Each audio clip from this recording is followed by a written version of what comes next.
Yang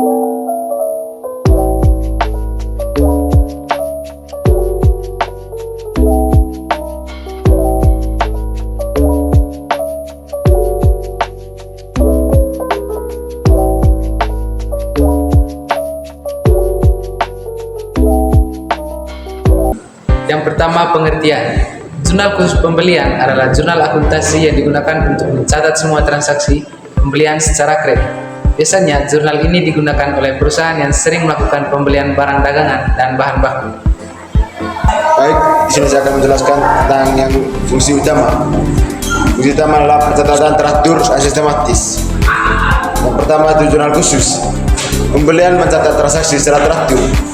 Hal ini membantu dalam memantau arus kas. Yang kedua, sistematis. Transaksi dicatat secara sistematis. Ini memudahkan pengelolaan informasi pembelian perusahaan. Yang ketiga, meminimalkan kesalahan dengan format standar. Kesalahan pencatatan dapat diminimalkan.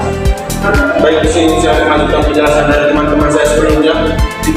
Di sini saya akan menjelaskan ada dua tabel jurnal khusus pembelian. Nah, di tabel yang pertama ada 4 kolom, yaitu tanggal, keterangan, syarat, sama pembelian dan hutang.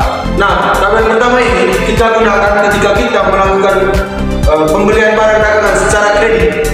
Sedangkan pada tabel yang kedua, di sini ada beberapa kolom, ada tanggal, keterangan, syarat, pembelian, ada serba-serbi yang dibagi menjadi dua, yaitu akun dan jumlah serta hutang. Nah, tabel ini kita gunakan ketika kita melakukan pembelian peralatan dan perlengkapan secara kredit. Baik, teman kita sebelumnya sudah menjelaskan tentang perbedaan antara dua tabel dalam jurnal khusus pembelian. Nah, sekarang kita akan lanjut dalam contoh soal latihan dalam jurnal khusus pembelian. Ada soal dengan 8 transaksi. Nah, sebelum kita mengisi tabel jurnal khusus dalam pembelian, kita harus lihat dulu transaksi apa saja yang menyatakan pembelian barang dagangan secara kredit. Nah, di sini saya akan mengambil salah satu transaksi yang menyatakan pembelian barang dagangan secara kredit. Nah, di sini kita melihat bahwa tanggal 3 ini menyatakan bahwa pembelian barang dagangan secara kredit di mana dibeli barang dagangan pada toko ABC seharga 12 juta dengan syarat 2/10 N/30. Nah, maksud dari syarat 2/10 dan N/30 ini teman-teman. Jadi 2/10 ini maksudnya kita pembayaran yang dilakukan itu jika pembayaran yang dilakukan sebelum 10 hari atau tepat 10 hari, maka akan mendapatkan potongan 2%. Nah, untuk N/30 ini adalah batas pembayaran semenjak transaksi dilakukan. Baik, tadi teman saya Devin sudah menjelaskan mengenai contoh soal. Sekarang saya akan mengisi angka yang terdapat dalam soal ke dalam tabel. Pertama, kita harus memahami kapan tanggal transaksi dimulai. Tadi di dalam soal transaksinya dimulai pada tanggal 3 Mei. Maka kita tulisnya di sini. 2/10 N/30. Karena nilai transaksinya adalah 12 juta, maka kita mengisi di sini adalah 12 juta.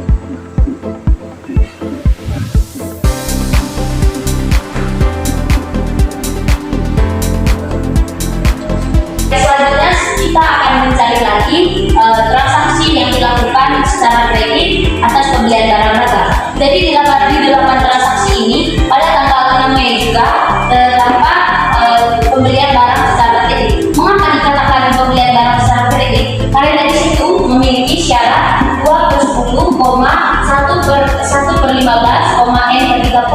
Maksud dari syarat tersebut adalah 2/10 ini maksudnya di mana ketika pembelian barang dagangan itu dibayarkan dalam jangka waktu 10 hari, maka mendapatkan diskon 2%.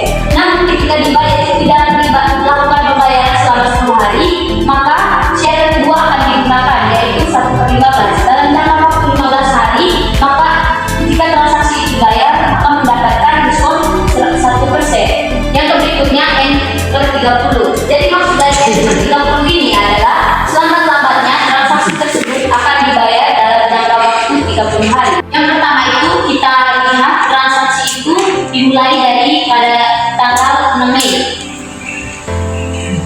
Yang kedua itu, transaksi itu dilakukan pada toko A.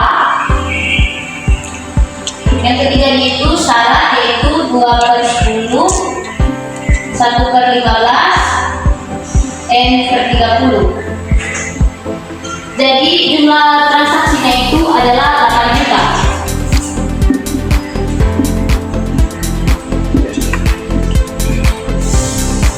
Setelah transaksi tanggal 6, kita akan mengerjakan transaksi tanggal 8. Tanggal 8 ini dinyatakan bahwa dibeli barang dagangan pada toko mentari senilai 5 juta dengan syarat 2/10 M/30.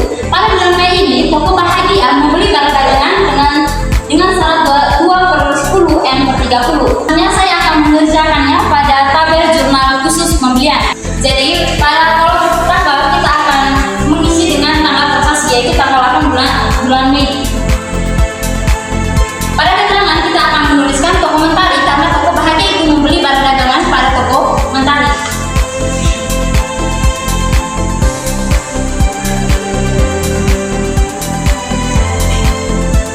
Selanjutnya kita akan menuliskan syarat yang telah diberikan oleh toko mentari pada toko Bahagia, yaitu 2/10 N/30.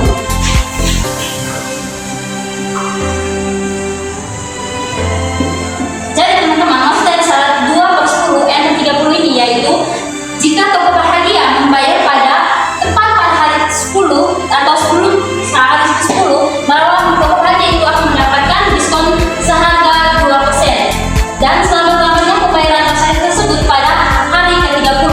Nah, selanjutnya itu pembelian dan utang. Di sini kita akan menuliskan yaitu senilai 5 juta.